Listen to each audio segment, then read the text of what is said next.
Good morning everyone. In our previous session, we have started structure of balance of payment which includes two accounts. The first is current account and the second is capital account. Current account is concerned with the recording of all the international transactions which will either utilize the national capital or it will add to the national capitals and national income, and this includes all the transactions related to visible exports and imports, whether it is private or government account, invisible items like shipping, banking, insurance charges, tourist expenses, etc. And if there is any deficit in the current account, it will transfer from the capital account. એટલે current અકાઉન્ટમાં કોઈ પણ deficit હોય તો એ current અકાઉન્ટમાંથી capital અકાઉન્ટમાંથી transfer થઈને set of થઈ જાય છે. The second is capital account. Capital account balance of payment indicates the long-term investment and capital movements as also gold transaction and changes in the currency reserves, which includes changes in the foreign exchange asset with the central bank of the country. એટલે currency રિઝર્વ્સમાં changes થતો હોય, gold transaction છે, તો આ બધા જ transactions છે એ કેપિટલ અકાઉન્ટમાં રેકોર્ડ થાય. યસ, કરંટ અકાઉન્ટ તો આપણે ડિસ્કસ કર્યું હતું. So today let us discuss capital account. First of all, on the receipt side, long term foreign investment in the country in the form of equity and investment by foreign countries in the securities.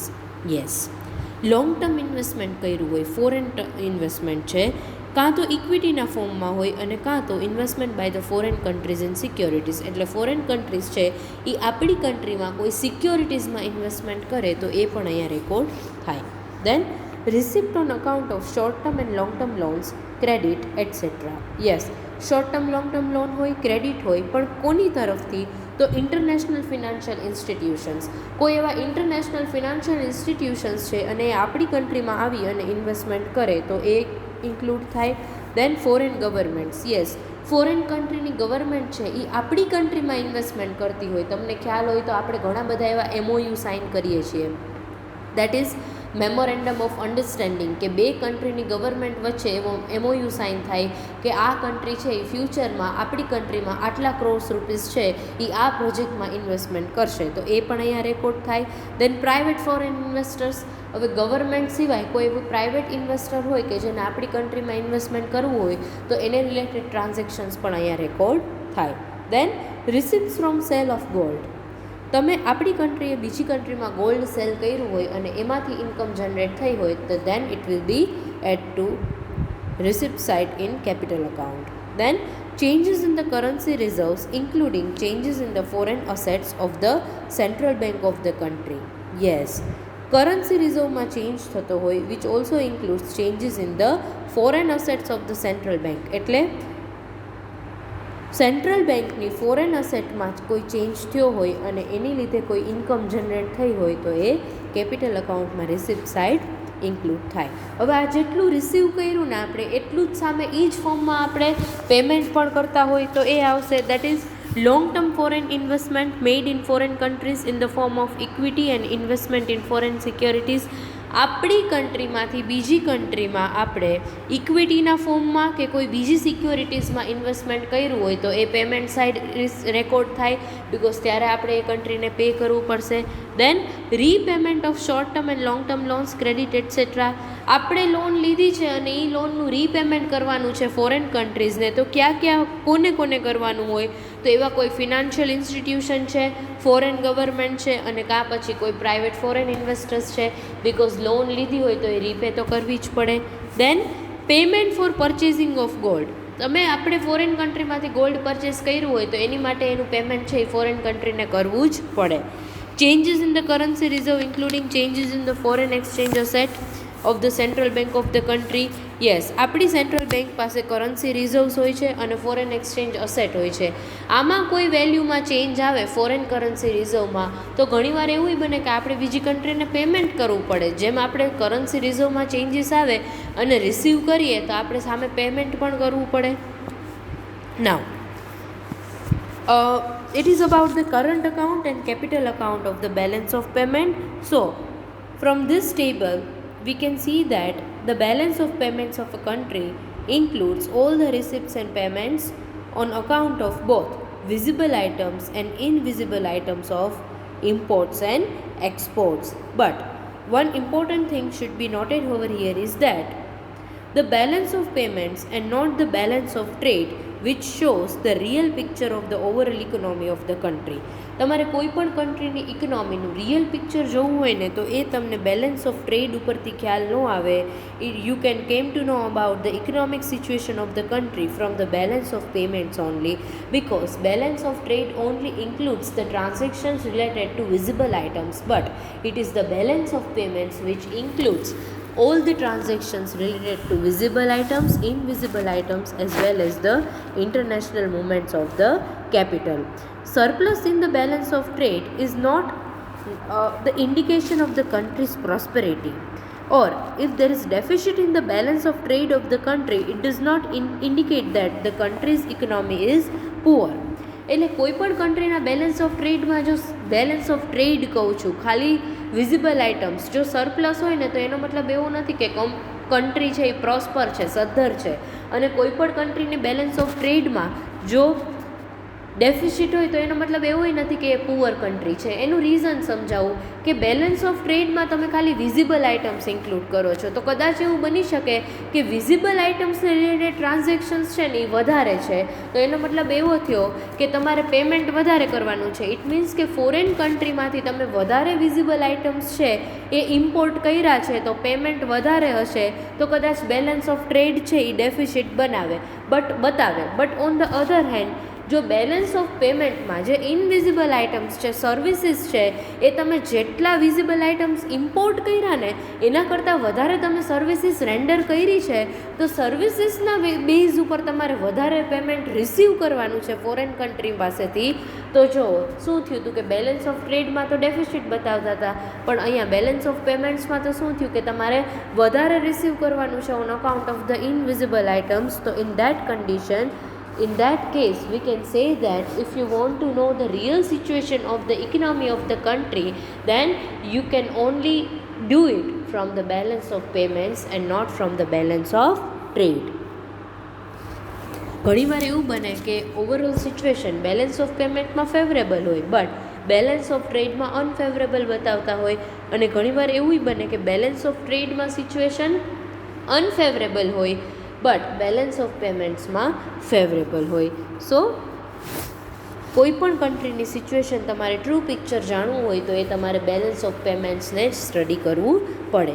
Now our next point is balance of payment always balances. Yes,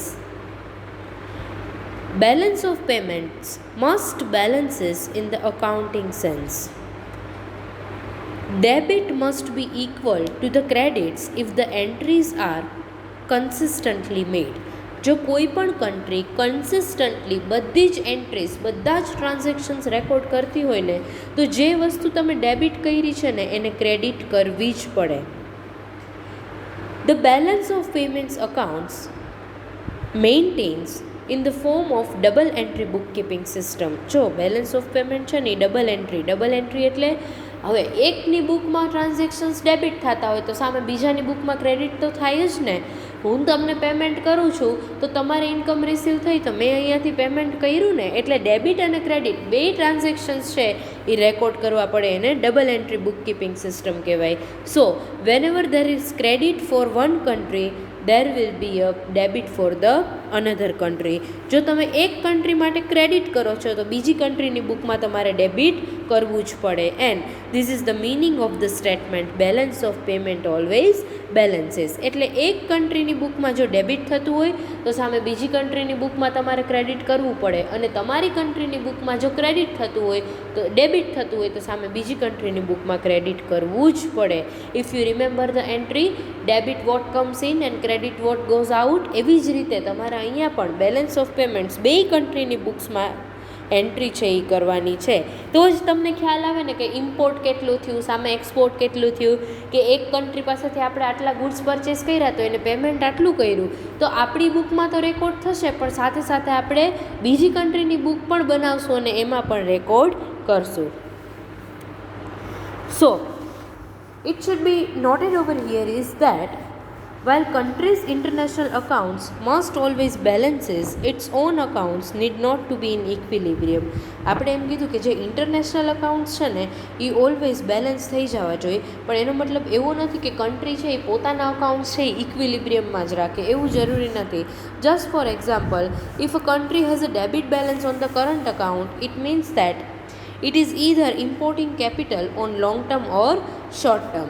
એટલે કન્ટ્રીના જો current અકાઉન્ટમાં debit balance હોય તો એનો મતલબ શું થયો કે એ ફોરેન કન્ટ્રીમાંથી કેપિટલ ઇમ્પોર્ટ કરે છે લોંગ ટર્મ માટે કે શોર્ટ ટર્મ માટે, or it is exporting gold, or it is receiving donation from foreign countries, કાં તો ગોલ્ડ એક્સપોર્ટ કરે છે અથવા ફોરેન કન્ટ્રી પાસેથી ડોનેશન રિસીવ કરે છે, and that is why it's credit in the current account is extended to the extent of debit in the current account. એટલે આપણે બધા ટ્રાન્ઝેક્શન્સ રેકોર્ડ કરવા પડે ને, કે તમે જો ઇમ્પોર્ટ કર્યું ત્યાંથી તો એની સામે તમે એક ગોલ્ડને એક્સપોર્ટ પણ કરો છો ને, તમે ડોનેશન રિસીવ કરો છો તો કદાચ બીજી કન્ટ્રી પાસેથી તમારે કોઈ બીજા ફોર્મમાં રિસીવ પણ કરવાના હોય. So the normal analytical approach to the balance of payments is regarding the difference between receipts from payment to foreigners by the resident of the country.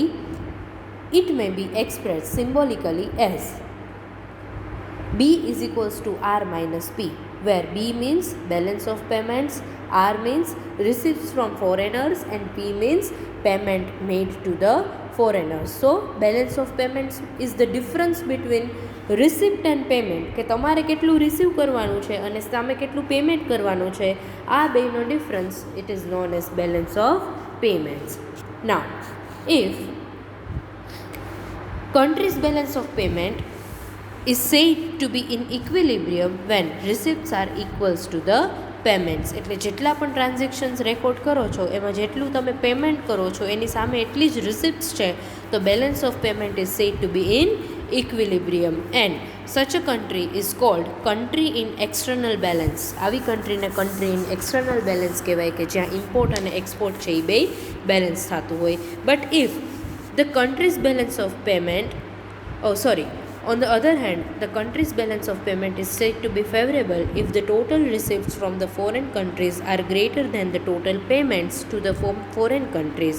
So B is positive, and it is also favorable when exports are greater than the imports. જો તમે export કરો છો તો receipt વધારે છે અને payment ઓછું છે, તો એવા ટાઈમે આપણે બેલેન્સ ઓફ પેમેન્ટ છે એ પોઝિટિવ છે અને ફેવરેબલ છે એવું કહી શકીએ. And same way country's balance of payment is said to be unfavorable if the payments are greater than the receipts. It means payments which you are supposed to make to the foreign countries are greater than the receipts from the foreign country. At that time balance of payments is said to be unfavorable, or there is a deficit in the balance of payment. એટલે એને negative કહી શકાય કે balance of payment is negative, and such a country is called a deficit country. જો surplus balance of payment favourable હોય ને તો એને સરપ્લસ કન્ટ્રી કહેવાય, અનફેવરેબલ હોય તો એને ડેફિસિટ કન્ટ્રી કહેવાય, અને બેલેન્સ હોય તો country in external balance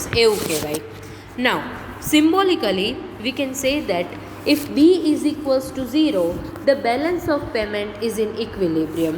If B is positive, that is plus ની સાઇન હોય તો the balance of payment is surplus, and if B is negative, that is minus ની સાઇન હોય તો the balance of payment is in deficit. So it is about the balance of payment. Always balances means what? જેટલા transactions આપણી બુકમાં debit કરીએ છીએ તો સામે ફોરેન કન્ટ્રીની બુકમાં ક્રેડિટ કરવાના, અને આપણી બુકમાં જો આપણી કન્ટ્રીની બુકમાં ક્રેડિટ કરતા હોય તો ફોરેન કન્ટ્રીની બુકમાં ડેબિટ પણ કરવાના. So it is in this sense balance of payments always balances. Now our next topic is meaning of exchange rate. If all the countries, હવે જો અહીંયાથી આખો એક પાછો નવો ટોપિક ચાલુ થાય છે. બેલેન્સ ઓફ પેમેન્ટ પૂરું, હવે એક્સચેન્જ રેટ ચાલુ થાય છે. હવેના જે ટોપિક્સ છે એ એક્સચેન્જ રેટને રિલેટેડ છે.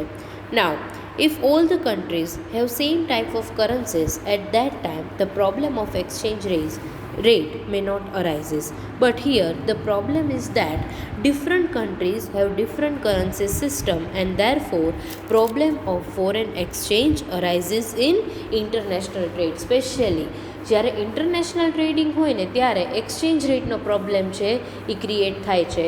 જો ખાલી કન્ટ્રી ઇન્ટરનલ ટ્રેડિંગ કરતી હોય, it means trading only within the boundaries of the same country. India છે તો ઇન્ડિયાના જ ડિફરન્ટ રિજનમાં જો ટ્રેડિંગ થતું હોય ને તો એક્સચેન્જ રેટનો પ્રોબ્લેમ અરાઇઝ નથી થતો. But whenever the countries are engaged in international trading, at that time problem related to currency difference will arise, and that is why exchange rate is required. If there is only one currency system which operates throughout the country and throughout the world, then there would be no problem of the exchange rate. But the situation is different. દરેક કન્ટ્રીને પોતાની currency હોય છે અને એને લીધે international trading કરીએ છીએ જ્યારે આપણે ઇમ્પોર્ટ અને એક્સપોર્ટ, ત્યારે એક્સચેન્જ રેટનો પ્રોબ્લેમ છે એ ક્રિએટ થાય છે. As per Thomas, foreign exchange is that branch of the science of economics in which we seek to determine the principle on which the people of the world settle their debts on one to the other. Yes, foreign exchange છે ને એ ઇકોનોમિક્સની એ branch છે કે જેમાં એકબીજા લોકો એકબીજાની dates છે ને એ સેટલ કરી શકે છે.